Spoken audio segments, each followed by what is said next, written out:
사랑하고 축복합니다. 2025년 11월 11일 화요일입니다. 오늘 이 하루 또 한 주도 하나님 나라를 마음껏 누리는 믿음의 가족들 되시기를 축복합니다. 오늘 말씀 제목은 무명의 신앙인이라는 제목으로 말씀을 나누고자 합니다. 오늘 본문은 에스라 8장 1절에서 20절까지입니다. 말씀 봉독합니다. 아닥사스다 왕이 왕위에 있을 때에 나와 함께 바벨론에서 올라온 족장들과 그들의 계보는 이러하니라. 비느하스 자손 중에서 게르솜이요, 이다말 자손 중에서는 다니엘이요, 다윗 자손 중에서는 하투스요, 스가냐 자손 곧 바로스 자손 중에서는 스가랴니, 그와 함께 족보에 기록된 남자 150명이요. 바암모압 자손 중에서는 스라히야의 아들 엘요호에넨이, 그와 함께 있는 남자가 200명이요. 스가냐 자손 중에서는 야하시엘의 아들이니, 그와 함께 있는 남자가 300명이요. 아딘 자손 중에서는 요나단의 아들 에벳이니, 그와 함께 있는 남자가 50명이요. 엘람 자손 중에서는 이달리아의 아들 여사야니, 그와 함께 있는 남자가 70명이요. 스바냐 자손 중에서는 미가엘의 아들 스바냐니, 그와 함께 있는 남자가 80명이요. 요압 자손 중에서는 여히엘의 아들 오바다니, 그와 함께 있는 남자가 218명이요. 슬로밋 자손 중에서는 요시바의 아들이니, 그와 함께 있는 남자가 160명이요. 베베 자손 중에서는 베베의 아들 스가랴니, 그와 함께 있는 남자가 28명이요. 아스갓 자손 중에서는 학가단의 아들 요하나니니, 그와 함께 있는 남자가 110명이요. 아도니감 자손 중에 나중된 자의 이름은 엘리벨렉과 여우엘과 스마야니, 그와 함께 있는 남자가 60명이요. 비구의 자손 중에서는 우데와 사부시니, 그와 함께 있는 남자가 70명이었느니라. 내가 무리와 아하와로 흐르는 강가에 모으고 거기서 3일 동안 장막에 머물며 백성과 제사장들을 살핀즉 그 중에 레위 자손이 한 사람도 없는지라.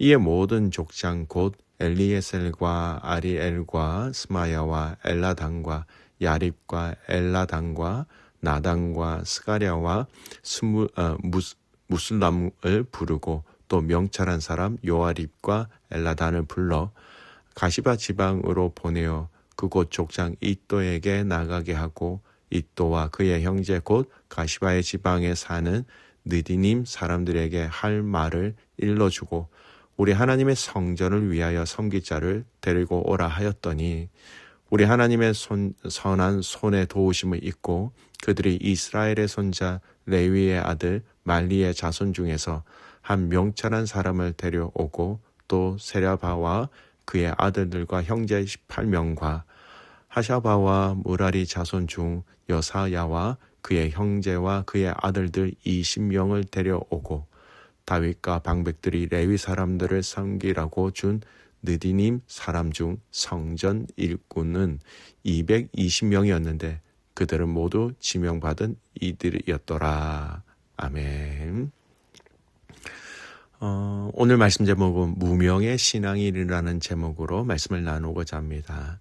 포로 70년 생활 이후에 이스라엘 백성들은 말씀의 약속을 통하여 이스라엘로 돌아오게 됩니다. 그 귀환을 3차에 걸쳐서 돌아오게 되죠. 잠시 살펴보면 다음과 같이 진행됩니다. 1차는 수룹바벨이죠. 수룹바벨과 제사장 여호수아의 귀환으로 성전 재건을 시작합니다. 대략 기원전 538년에서 515년 고레스 칙령 이후부터 시작된다라는 것이죠. 성경은 에스라 1장에서 6장에 또 학개와 스가랴를 통하여서 성경을 통하여서 알 수 있습니다.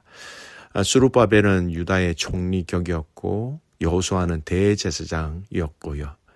페르시아 왕 고레스가 포로 귀환과 성전 재건을 허락하는 칙령을 내림으로 다리오 치세에도 방해와 제허가가 이루어졌다라는 겁니다.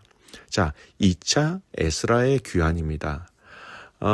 법과 율례와 그 모든 것들 또 회중의 정결을 포커스로 맞춘 규환이었습니다. 에스라 7장에서 10장까지 이어지는 내용이라고 보시면 돼요. 페르시아 왕의 공적 지원과 허가가 있었고요. 에스라는 레위인 제사장 위주로 종교적 사회적 회복을 목표로 하였다라는 겁니다. 성전 예배의 규범적 회복, 율법 교육과 혼인 문제, 회중의 정결 문제, 이런 모든 문제, 어떻게 하면 이스라엘 백성들이 율법을 통하여서 종교적으로 민족적으로 순수한 백성으로서 살아갈 수 있느냐라는 그 핵심을 나누었다라는 것이죠. 여러분, 3차는 느헤미야의 귀환입니다. 성벽 재건과 사회 정비. 여러분, 느헤미야는 예루살렘에 무너진 그 성벽을 재건하였다라는 겁니다. 느헤미야 2장의 왕의 허가, 느헤미야를 통하여서 그와 함께 온 모든 지방의 관리자들과 노동자들, 지방 관리들, 예루살렘이 이 성벽을 재건하면서 물리적인 안전보장, 정치적인 어떤 회복, 사회 질서가 회복되었다라는 것입니다. 이렇게 이스라엘 백성들의 귀환은 1차, 2차, 3차에 걸쳐서 귀환을 하는데요. 오늘 읽었던 이 본문의 말씀은 두 번째 귀환, 에스라로 인한 이스라엘 백성들의 귀환을 준비하는 과정입니다. 그 사람들의 명단과 레위인들을 모집하는 장면이 오늘 이 본문의 중심이에요. 자세히 살펴보면 1절에서 4절까지는요. 함께 귀환한 족장들과 사람들의 명단이 나옵니다. 에스라는 바빌론에서 아와와 강가로 일거고 온 귀환자들의 명단을 기록합니다. 제사장, 다윗의 후손, 그리고 여러 가문의 대표자로 기록되어져 있습니다. 각 가문에서 몇 명의 인원수가 언급되고 고레스 왕 때 이후에 약 80년 만에 2차로 돌아오는 귀환자들입니다. 에스라는 단순히 사람을 데리고 오는 것이 아니라 믿음의 공동체를 영적으로 회복할 준비된 사람들을 세밀하게 모았다라는 겁니다. 더 자세하게 말씀드리겠습니다. 성전이 세워졌습니다. 그러면 이 세워진 성전을 섬길 수 있는 제사장, 그리고 제사장들과 또 제사를 섬길 수 있는 레위인들이 있어야 하는데, 오늘 이 2차 포로 귀환의 명단에 주된 사람들은 바로 제사장, 레위인들을 중심으로 해서 2차 인원들이 모아졌다라는 겁니다. 여러분, 이게 무슨 의미가 있을까요? 15절에서 20절 말씀을 보면 레위 사람을 모집하는 장면이 나옵니다. 에스라는 귀환자들을 점검하는 중에 레위 자손이 없다라는 사실을 발견합니다. 성전 봉사에 필수적인 레위인이 없다는 것은 성전이 세워졌지만 성전이 세워진 그 성전을 통하여서 하나님 앞에서 온전히 드려야 할 그 제사를 드리는 데 있어서 무언가 문제가 있다라는 것입니다. 그래서 사람들은 찾아서 모았습니다. 그 결과 레위 사람 38명과 느디님 사람 성전 봉사자 220명이 응답하여 함께 합류하였다라는 겁니다. 오늘 18장 말씀을 보면 우리 하나님의 선한 손의 도우심으로라고 얘기하고 있습니다. 하나님의 은혜로 이 일들이 가능했다라는 것이죠. 여러분, 여기 아주 중요한 영적 의미가 있습니다. 하나님의 일은 하나님의 사람들을 통해서 이루어진다라는 겁니다. 에스라는 단순히 명령만 아니라 함께 섬길 사람들을 찾아 세웠다라는 겁니다. 하나님께서 역사하실 때 항상 하나님은 사람들을 준비시켜 주시고 그 마음을 감동시키십니다. 그래서 스가랴 4장 6절 보면 이는 힘으로 되지 아니하며 능으로 되지 아니하고 오직 나의 영으로 된다라고 말씀하고 계십니다. 하나님의 은혜를 주셔서 당신의 준비된 사람을 붙여주셔서 이 일로 가능하게 된다라는 것이죠. 교회 사역도 일을 먼저 보는 것이 아니라 사람을 세우는 일에서 시작된다라는 것입니다. 결국은 하나님의 사람들은 하나님의 사람들을 세우는 일로 열매를 맺게 된다라는 것이죠. 두 번째, 섬김의 자리를 자원하는 신앙이 필요했습니다. 레위인들은 처음에 보이지 않았습니다만 에스라의 요청에 자원한 사람들이 있었습니다. 하나님께서 감동을 주신 자들이 응답했기에 공동체의 여정이 완성될 수 있었다라는 것입니다. 신앙의 공동체는 부르심에 응답한 사람들입니다. 이사야를 보십시오. 이사야 6장 8절 내가 누구를 보내며 누가 우리를 갈꼬 라고 주님이 물으셨을 때에 이사야는 그 말씀에 응답한 사람이었다라는 겁니다.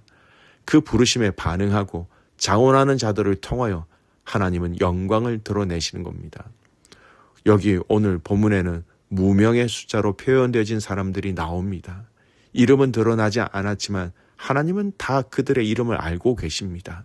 하나님은 그들의 자원하는 또 반응을 통하여서 하나님의 역사를 이루어 가셨다라는 것이지요. 하나님의 은혜 없이는 어떤 사역도 완성될 수 없습니다. 에스라는 모든 모집과 준비를 마친 뒤 그 성공을 하나님의 선한 손에 도우심 때문이다라고 18절 오늘 본문은 그렇게 얘기하고 있습니다.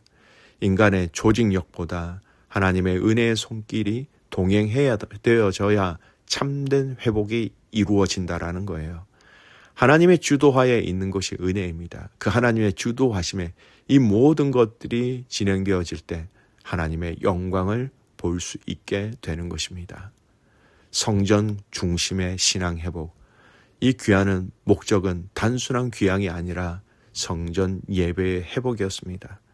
하나님께 예배 드릴 자들이 없으면 공동체는 방향을 잃어버립니다. 오늘날 또한 예배의 중심을 세우는 자들, 그들이 필요합니다. 여러분, 무명의 신앙인으로 하나님 앞에 진정으로 예배하며 자원하며 나아가며 그 주님의 부르심 앞에 반응하는 자들을 통하여서 하나님은 당신의 아름다운 공동체를 세워가기를 원하신다라는 것이지요. 사랑하는 믿음의 성도 여러분, 우리 믿음의 성도들, 무명의 신앙인, 무명의 크리스찬들을 통하여서 하나님은 당신의 일들을 이루어 가십니다. 그 무명의 크리스찬, 무명의 신앙인을 통하여서 우리의 가정과 우리의 셀과 우리의 교회 가운데 하나님 나라의 임재를 누리게 된다라는 것입니다. 오늘 여러분의 이 하루의 삶 속에서 그리스도인으로서 그 자리에서 묵묵히 잠잠히 그 사명을 감당할 수 있는 저와 여러분이 될 수 있기를 주님의 이름으로 축복합니다. 아멘. 기도하겠습니다. 살아계신 하나님 아버지, 감사와 찬송과 영광을 올려드립니다.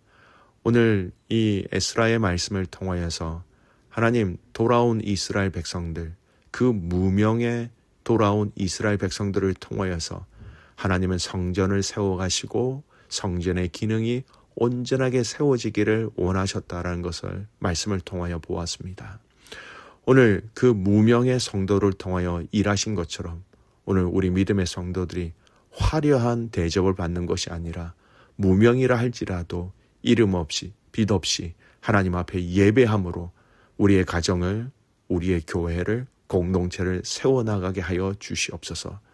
우리는 이름을 모르지만 주께서 우리를 아시오니 그것만으로 만족하게 하시고 감사하게 하시고 기뻐하게 하여 주시옵소서. 귀한 선교사님들을 축복하며 기도합니다. 라오스에 계시는 백부장님, 제니 선생님, 베트남의 방아치아 선교사님, 은혜를 더하셔서 그분들의 가정과 공동체와 사역 가운데 하나님의 은혜가 넘쳐나게 하여 주시옵소서. 그렇게 하실 그 주님을 신뢰하며 살아서 역사하시는 예수 그리스도의 이름으로 감사하며 기도드리옵나이다. 아멘.